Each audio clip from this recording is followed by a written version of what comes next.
What's going on, everybody? Today, it's a little bit different because I'm off schedule, whatever, right? But that's fine. We'll get through this like we always do. I'm gonna rush through it a little bit because it's freezing. Because I do have to go to work. So this will be like a 30-minute, 40-minute episode. Nope. Don't want that one. Don't want that one. I want my intro. Where's my intro? My intro not here. It's just my intro. That's my intro. Let's do it live. Let's go.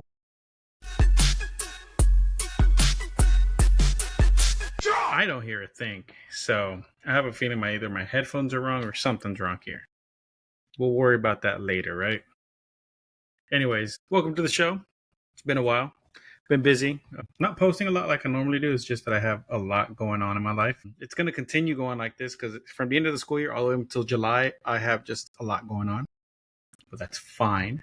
I will get back on track. Next week, I do have a special guest. It's Space Cowgirl Yeah. I'm going to be dropping promos all week. Next week, it's going to go live here on wherever I'm live at. I don't even know where I'm live at. YouTube, Twitch, here. I'll probably post something to Instagram or something. Go live there. She's going to be on. We're going to be talking about things from where she's from, which is Colorado. And her ghost stories and experiences with the paranormal and things that go bump in the night. Not just paranormal, or cryptids also too. So we'll be talking about that. I've been doing my research on that. This week's episode is going to be over El Hombre Lobo, which is the Wolfman, and he's from Mexico. Now, we've all heard the stories of the Wolfman. You get bit by a cursed wolf, a cursed being, and you turn into the Wolfman. Well, it's actually a hereditary condition, and this guy's had it his entire life. And it's not just him, it's his entire family. He's like they had a circus act. Like, they were popular. They were bringing in money. This is what they did for a living. So we'll get into that in a minute. I'll tell you about his story. I'll probably post pictures or something like I always do during the uploads. But let's get into it. First and foremost, like always, our small chat. Okay, just checking my streams. So this past month, the whole month, it's all been about the protest, the No Kings protest. I'm 100% pro-Mexican, pro-Latin American, pro-immigration. Well, however you put it, I want everyone to be here happy and do what we do best and make life better. Some of the things I've seen are hilarious. Like, some women went shopping and they're like, oh, it looks like they replaced the immigrants with people cutting the fruits and veggies in the farms, and it's the most pathetic looking grocery run I've ever seen in my life. Like, they got a packet of strawberries, and instead of it being jam packed full of strawberries like it always is, it's like 8 strawberries with the vine, like 4 inches of the vine still attached to it. And the sprigs of parsley are the most pathetic sprigs of parsley I've ever seen in my life. And the thing of strawberries is like $8. I'm like, wow, that is ridiculous. That shouldn't happen. And then some of the things I've seen are very serious, all the way up to people getting attacked, people getting taken away, things like that by ICE and police officers and what have you. But a lot of it is very inspiring. In Dallas, where I'm from, and in Fort Worth, Arlington, where I'm at now, I have seen the police, military personnel, former military personnel, all joining in on this protest. Even people who were Trump supporters have decided to turn tail and be like, this is messed up. We didn't sign up for this. So it's all turning tides. And actually, I believe this is the first time in recorded history that all 50 states held some form of protest against a standing president, which is history in the making. So as we are doing this is history in the making. You'll never be able to see this again. This will go down in our history books. Kids will be learning about this 10, 15 years from now. Kind of how like kids learn about 9/11. We were there. I was there. It didn't affect me because I'm from Texas and I know no one in New York. So I was just like, am I going to go home early? Because I remember that day I was in middle school and like kids and everyone were freaking out. Parents were coming up, picking their kids up. And I was like, I guess I got to stay all day. We don't know when in New York. I was like, damn. I'm not going to say it wasn't a tragedy, but to me, I was like, cool. Oh, not cool, but I was like, damn, that sucks. When can I go home? Not to downplay it, but like, I know it was a big national thing. I was like, that's fucked up. What happened? Once I heard the story and I heard the whole thing behind it, I was like, damn, that's crazy. That should never happen in any country. But it didn't affect me as much as everyone else. Everyone was panicking, freaking out. I was wandering the halls like, Can I go home? They made it a point of like, you can't go home. Your parents have to come pick you up because of security. I was like, we're in a small town, an offshoot of Dallas. They're not doing anything to us. If anything, downtown's gonna be dangerous. We can go home. But again, I was a kid, so I didn't see the grand scale of things until I got older. And the same thing with this, but this is affecting everybody. This isn't just like kids going, how does this? No, this is affects everybody. There's a lot of people that are a part of this. I can't speak too much on what's going on with my family about it because of my daughter's situation. So if anyone of y'all who know she's going off to go do something very important and major for our country. And as part of that, she cannot be a part of any of this. But Father's Day just passed, so happy Father's Day to everyone. I had an interesting Father's Day. I went to my mother's house for that, celebrated. And my whole family knows I do this whole thing for fun and entertainment. And the entire time, I was like, hey, did you know this happened in our neighborhood in Mexico? And I was like, cool. Happy Father's Day to you too, Uncle. I was like, I don't care, man. I'm not here doing interviews. I'm here talking to you. I'm here spending time with the family. This is also going away / graduation / a Father's Day thing. I don't care. And then like my cousin's boyfriend was like, oh, do you do this? Have you talked about this? Do you know about this? I was like, dude, I don't. I genuinely don't. I didn't say it to his face. I was like, very interesting. I didn't know that. I'll have to do my research. But in my mind, I was like, I don't care.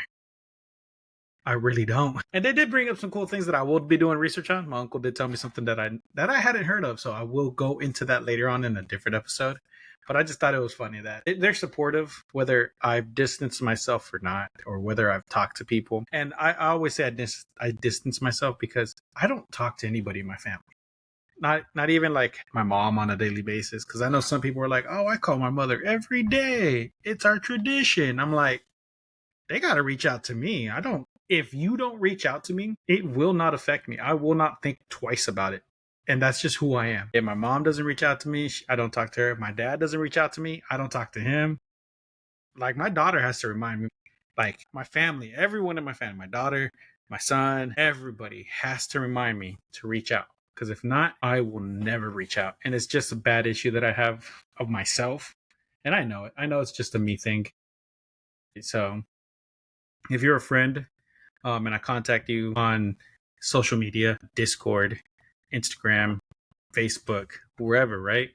And I stop talking to you, it's not you.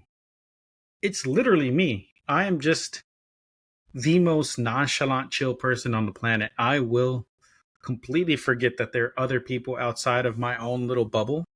And I actively have to remember. Now, if I reach out to you, consider yourself a very lucky person because I don't reach out to people.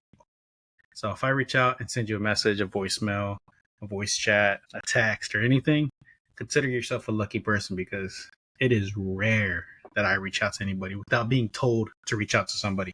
So enough about that. I'm going to be clipping some of that conversation out because I don't feel like putting that out there. Let's get into it. Oh yeah, like I was talking about the whole Trump thing, the whole No Kings protest. At the same time, Trump held his birthday parade. Nobody showed up that didn't want to be there. Those that showed up were, from what I've heard, forced to be there because they worked for the government or for some of the companies that sponsored this event, so they had to be there. But it was one of the worst turnouts I've seen online for a parade ever. They're calling it the squeaky tank parade because there was a tank with like some wheels that just squeaked the entire time, and it sounded hilarious. Like, oh my God, this should not have happened. I'm going to be doing this off the cuff, old school, like what we did when we first started doing the podcast. I do have a script, but I do not have my hard drive with me, my 2 terabyte hard drive that I have my stuff on there. And this time, for some reason, I forgot to upload it to my Google Documents, so I don't have it on there either, which is a fault on me. So let's get into it. I've wasted about 10 minutes. And I have 30 minutes. I have like 40 minutes and I have to be at work at 6. So I got less than that time. I have to shove a 40-minute episode and run out the door. And I'm not dressed yet. I don't have my shirt on. I wear 2 shirts, an undershirt and an overshirt. I've always have, always will. It's just a me thing. And a lot of guys don't do that. They just wear a shirt. I can't. I've always dressed 2 shirts, an undershirt and an overshirt. It's just, I've always done that. It's a habit I will never break. Anyways, beyond that, let's talk about Jose Aceves, El Hombre Lobo, the Wolfman. He's been on TV a few times: Human Mutants for the BBC, Grand Prix of Human Wonders in Japan, The Maury Povich Show, Monster Quest, Chewy, the Wolfman, a feature-length documentary film by Eva Arrejes from Mexico. He was also on It's Not Easy Being a Wolf Boy by the BBC. He has had performances in Hell's Poppin' Circus, Sideshow Review, Ripley's Believe It or Not in Taiwan, Sterling and Reed Brothers Circus, The Circo Caballero, The Brothers Grimm Sideshow, Sideshow by the Seashore, Arthur's Family Circus, Venice Beach Freak Shows, and The Circus of Horrors. You can understand why he was part of the Circus of Horrors, just because he's the Wolfman. Horror movies, things like that. That's him. He's a cool guy, though. I've seen him on interviews. He's an amazing person. He's very happy, very jovial, and he always has like a little brush with him. He's always brushing his hair, because like his whole face, like he's just covered in hair. He's the Wolfman. So I'll be reading a little bit, talking a little bit about him, and doing a deep dive on him. So let's see. I gotta pull up more. There you go. I gotta pull up a few things about him. Jose Aceves, born in Loreto, Zacatecas, Mexico in 1968, is the second person in his family born with the rare condition known as hypertrichosis. He is married and has 2 daughters, both of whom have the condition. His sister Lily was also born with the hypertrichosis. She is married with 1 son and works as a police officer in Mexico. Many in his family believe that they are descendants of Julia Pastrana, the monkey girl. Now, Julia Pastrana was a performer and singer during the 19th century who had hypertrichosis. Pastrana was an indigenous woman from Mexico, born in 1834. Somewhere in the state of Sinaloa, she was born with a genetic condition, which is that, and her face and body were covered in hair. So they believe that they're descendants from a famous circus performer, which could be true. They don't know, which is amazing. Like, it's his whole family. Like I said, it's not just him. Like, his whole face is covered in fur. Like I said, I'll post pictures of it and everything. He's just an amazing person.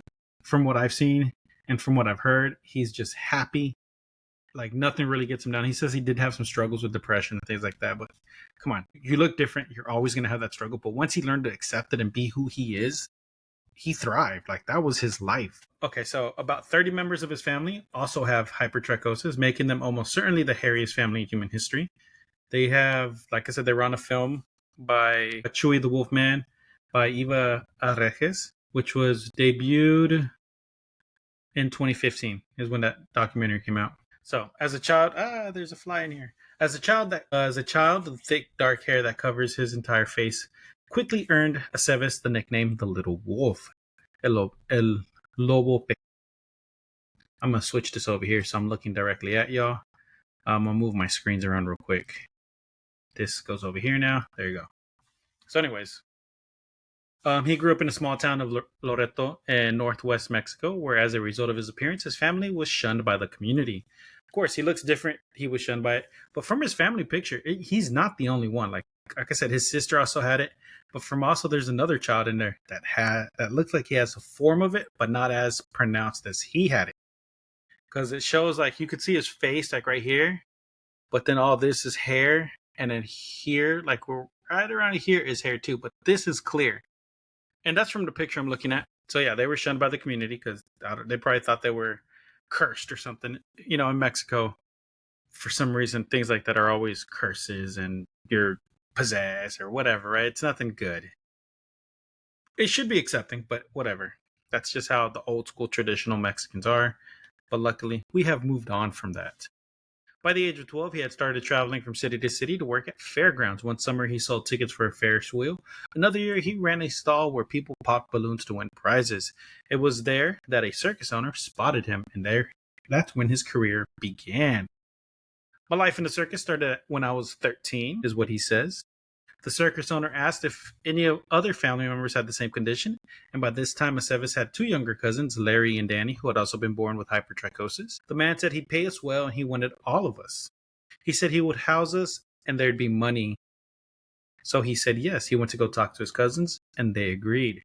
The 3 boys were signed up by the circus and spent several years traveling around Mexico where they used to greet the audience and have their pictures taken. Accompanied by Aceves' mother, they always had somewhere comfortable to stay and plenty of food to eat. But there was one thing that he didn't like. We were always locked up. They were presenting us as an attraction so we couldn't be seen on the streets. I didn't like that, being locked up, so people wouldn't see us.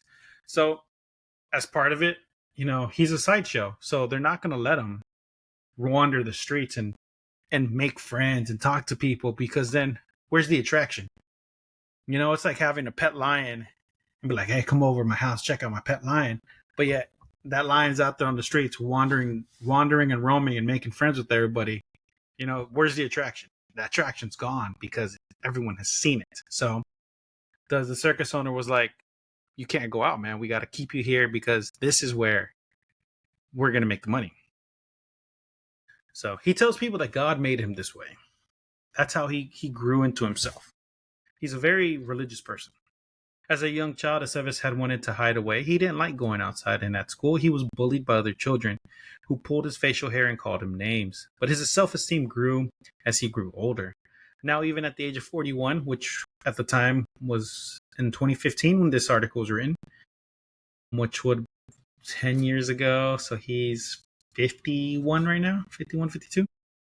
He has conflicting emotions of shame and pride in being who he is, but he is very prideful. Not prideful, but like he knows who he is. He says he doesn't regret having worked in a circus. It's not a bad place where you make money doing something bad. It's a decent job. As an artist, you entertain people and make them laugh. From when this article was written, he worked in a lumber yard. So he cut. Damn, I don't know if I could do that. Like, you are one of the hairiest people on the planet, and you're working cutting wood, sawdust everywhere. Bath time must be brutal. I'm sorry, but that would suck. Anyways, but there was one tough time touring the U.S. with an American circus when he became seriously depressed, lonely, isolated, and unable to speak much English. He almost drank himself to death. I used to drink a lot of beer. I would never eat, and my liver was killing me. I wanted to liberate myself from drinking, but I was doing the opposite. I was destroying myself. Fortunately, he pulled through and went on to perform in circuses all over the world. He learned to walk the high wire as part of an act in Coney Island sideshow, and how to walk up a ladder of swords while traveling with the Circus of Horrors, which brought him to the UK in 2012. So he was through and through a circus performer, and he wouldn't change it for the world. He got to travel the world doing stuff like that, just being who he is. Which, who can say that? Like, just being me, I get to travel the world. I'm going to struggle, but being who I am is helping me do this. Not that many people can say that. Aceves had hoped to make enough money to set up a small business near his home. He shared with his partner, Victoria, and youngest daughter, Araceli, in the state of Mexico. But their 10-year relationship had broke down soon after his return from the UK, and he's now back in the family home in Loreto, earning money by picking beans on a farm. Aceves and most of his family live in two houses next door to each other, were given to them by the mayor when Aceves and his cousins were young because no one would rent them a home. One house was for Aceves and his mother, the other for Larry and Danny's mother. Today, each holds about 10 family members, which is a common thing in Mexico. In Mexico, like, you live in the same block, next door, across the street, and like your whole family lives there. So in where my family's from in Mexico, there's this area next to my family's home, and it's a giant square with all these houses in it. And it's all individual houses. And it kind of looks like a condo complex. But that's not what it is. It's all the families that grew up there that split up this division of land, this plot of land, and built their own houses on there. So that's what it is. And that's how a lot of families live. Now, I haven't been there quite some time, so I don't know if it's still the same, if it's all the same family still, or if everyone decided to grow up and, leave, which happens. But yeah. Aceves has 3 daughters, all of whom have been born with hypertrichosis. His eldest, Carla, is now in her early 20s, so she'd be 30-something right around now. Her mother left when she was a baby, and because her father was always away, she was raised by her grandmother, which is a common thing in Mexico. In Hispanic communities, actually. It's harder for the women because it's less socially acceptable for a woman to be very hairy, says Eva Arrejes, who's the one who did the documentary. Most of the women have been abandoned by the non-hairy partners that fathered their children, but for the men, they are actually considered virile virile or whatever, however you want to pronounce that word, and tend to have a lot of girlfriends. So for some reason, they like that. They're like, yeah, I'm the Wolfman. I couldn't, man. You give me that kind of power with the confidence that I have now. Oh my God. I'd be walking up to women like, I'm the Wolfman. That'd be so stupid. I'd be so stupid. Growling in women's ears. Man, I'm happy for them, I guess. They found their thing in life. They're glad for who they are. Some of them are struggling, but a lot of them are happy for who they are, right?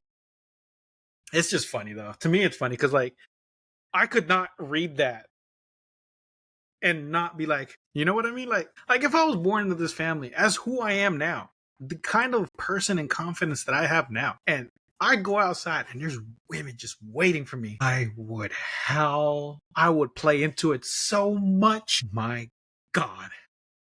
I'd have so many kids. Anyways, let's get back to it, man. I'm stupid. Leave me alone. Don't ignore me. I'm dumb. Carla's the only one in the family who has finished high school, but she still has a hard time finding work. She has beautiful eyes. She has hair here, here, here. It's thinner here, but you can see it more pronounced here and a little bit on her arm. From the picture I'm looking at, there's a little bit on her arm, and down her neck. But honestly, it's not like her dad. Her dad's like, he looks like the Wolfman. I'm a sucker for eyes, man. Oh, let's continue on with this before I drive myself crazy. Anyways, after giving birth to a baby, she was abandoned by the child's father, as is the case with all of the women in this family for some reason. I get it. I understand. It's for the man. I can imagine, how do I put this? Like, I can imagine like seeing this and like I'll put a picture of her on here later. But yeah, and then like having a kid, and then now you're worried. Now you got that in your head, like you're worried, like, what if my kid has it, you know? And now you see your child and they show signs of them having it because there's a high probability, because this family, it's in their genetics no matter what. So now you see it, you panic, you freak out, you leave. And now they're gone. They're either going to like live life to whatever, right? Or they're going to be guilty the rest of their lives, like, damn, you know, but it's that fear. And then now it's like, okay, so now I've seen the way the baby mama is. She's struggling. I don't know if I could stay and watch my child struggle. And they're either going to leave and be considered assholes or deadbeats, or they're going to stay and try and then leave because they can't do it. They can't stand to see that pain. And it's a very hard thing to swallow, but that's just how a lot of men are in Mexico. And it may not just be Mexico; it'll be other countries too. But part of it is it's a hyper masculine society. It's all machismo. It's all, you got to wear boots and jeans, and you got to work with your hands. Like me, I work in a warehouse, air conditioned, at a computer, training people. Right? I get up, I get on my little machine, and then I show people how to drive their machines, and that's it. I don't do hard work anymore. When I first started, I was throwing boxes. I was driving a forklift. I was manual labor. Now I'm at a computer. I wouldn't be seen as much of a man as somebody who works in the field, someone that works for the city, throwing trash, or someone like that. Now, there are respectable positions of power, which plays into that machismo. But other than that, I'd just be like lower level rung, you know, like, you don't even do nothing, dude. So with that kind of pride and pressure on most men in that kind of a society, they wouldn't know how to be vulnerable enough to be able to take care of a child. Like, would I? Yeah, sure, why not? My son, special needs. I don't care. I'll fight for him any day of the week. But that's because I grew up over here with different standards in a different society. Now, there's other cases of this. The earliest recorded case is Petras Gonçalves, born in 1537 in Tenerife. He was exhibited at royal courts in Europe with his children who also had the condition. Then there was Julia Pastrana from Mexico. And they say they could be a distant relative, also known as the ape woman or the monkey girl. Her son lived only a few days longer. She married her manager and died shortly after giving birth in 1860. Her son only lived for a little bit longer after that, and her husband continued to tour with their embalmed bodies. They had to make money. The woman called Creu was born in Thailand in 1876 and became the marvel of her age, touted as proof of Darwin's missing link between apes and humans. And then there was Russia's Jojo the Dog Boy. The dog-faced boy was one of the stars of the American circus of Barnum and Bailey. By the 1880s, he had become one of the highest-paid sideshow performers of all time. No one knows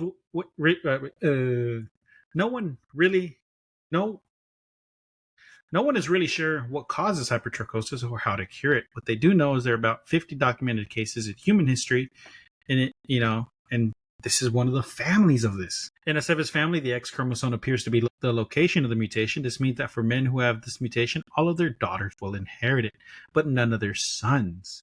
And the women who have the gene, half of their children will also have hypertrichosis, regardless of whether they're male or female, because the women, is what carries that chromosome. And you get half and half. So it's going to happen. Scientists have studied Aceves and his family. They were particularly interested in his excess hair because they wanted to find a cure for alopecia, for baldness. They know it's a gene that has laid dormant for a very long time, which suddenly resurfaces, but they don't know how to turn it on or off.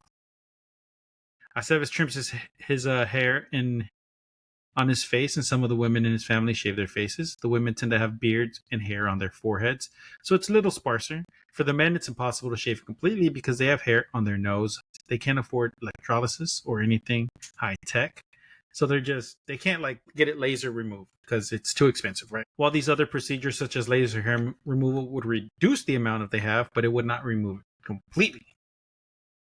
Aceves has not done any circus work for a couple of years and says he has no plans to return to it in the future. He is now determined to ensure that all the younger members of his family born with hypertrichosis get an education and have confidence to look for jobs beyond circus freak shows and wolf roles. In the past, some of them have begun circus work before they can even walk. One of Aceves' nephews, Darian, was 1 year old when a circus owner came to their hometown to make an offer. Darian's mother, Gladys, had been adamant. Leo, I'm marking that to clip. Darian's mother, Gladys, had been adamant that her 2 sons would finish school, but with no partner to support her, she made the difficult decision to let people stare and touch her son for a small fee. She spent a few weeks traveling with the circus, presenting her little boy to the crowds as Darian the Wolf from the Wolf Boys. Hey, a cute little baby. Aceves' cousin Danny, with whom he began his life in the circus, also continued with it and was taken on by a well-known clown who taught him acrobatics, how to swing from the trapeze, and his favorite discipline, the trampoline. I'm going to mark that out too. Another cousin, Yulid, is thinking about enhancing his circus act by growing his hair longer and replacing his incisors with prosthetic fangs. One day he hopes to own his own circus. Other family members, though, have succeeded in forging other careers. Aceves' sister, Lilia, was until recently a police officer in Zacatecas, and his own cousin, Larry, now lives in San Bernardino in California, where he runs his own business, renting out bouncy castles and other party equipment.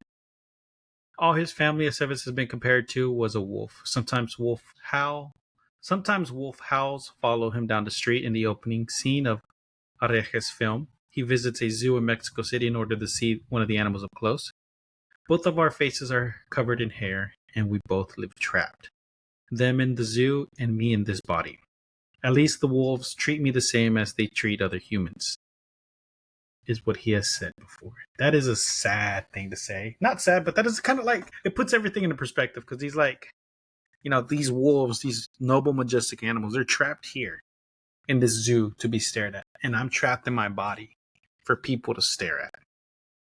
The only difference is these wolves treat me like everyone else. Like a human. That's deep. As much as I joke and laugh, I have a lot of respect for any circus performer or anyone that has any kind of abnormality or anomaly that puts them into that freak show category. But that's all cool stuff. To me, I find that amazing. I'm not going to be like, oh, you're the Wolfman. I'm like, dude, you're famous. You're cool. That's it. I'm not going to stare. I'm not going to touch. I'm not going to be like, oh, so fair. I don't care. I'm not that kind of person. I'm just going to be like, wow, dude, you're an inspiration. And then I'm going to fuck off to my own life, because I'm not there to gawk. I'm not going to be there to be like a fan, I'm not going to fanboy. But, it's just amazing because I've met people who have some crazy talent, hidden abilities, who have things like this, who can do crazy things, who look different. And have I ever cared? No, I do not. I treat them like I treat everybody else, like a normal fucking person. I have met people with disabilities who are paralyzed from the neck down, and I've treated them like every other person. I've joked with them. I've made fun of their disabilities with them, never at them to hurt them. I have to make that very clear because I'm a person that will make fun of you to your face because that is who I am.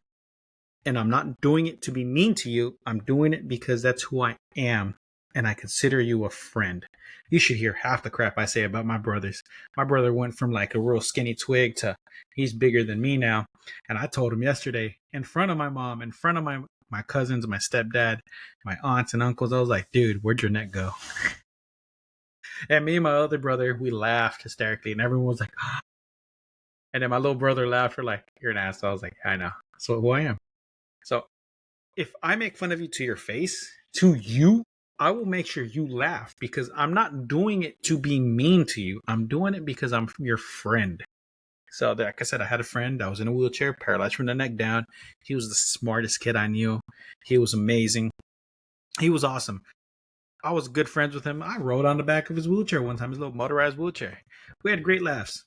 I made fun of him. He made fun of me because I was dumb. He was paralyzed.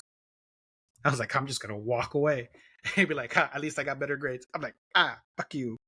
So that's who I am. I will say something to you. If I met someone like him or him and his family and I became close and I became friends, I would make fun of him. And I would expect him to make fun of me because that's who I am. I'm a very respectful person, but I will make fun of you because that is how I show that I care to a lot of people. Now, along those same lines, if I like, depends on who you are. If I talk to you and I don't make fun of you, but I'm there to listen to everything you have to say, that's another thing because I don't listen to anybody. Ask anyone in my family, I don't listen to nobody. So if I remember something you said like a month ago, again, consider yourself lucky because you are a friend. Or more, who knows? But anyways, that is the story of the Wolfman, El Hombre Lobo. I was going to include some others, but I couldn't find the exact ones that I wanted to. I know that there's some in Mexico, that there's the human tree, but I couldn't find that story unless I'm losing my mind. But I know that there's one in India, and it's growth conditions, which are warts that grow to an extreme, and they look like tree bark. So that's calling them the human tree. And then there was a family from another place that were known as like the cricket people. But again, I could only find from other countries. I couldn't find from any Latin American country like I normally do.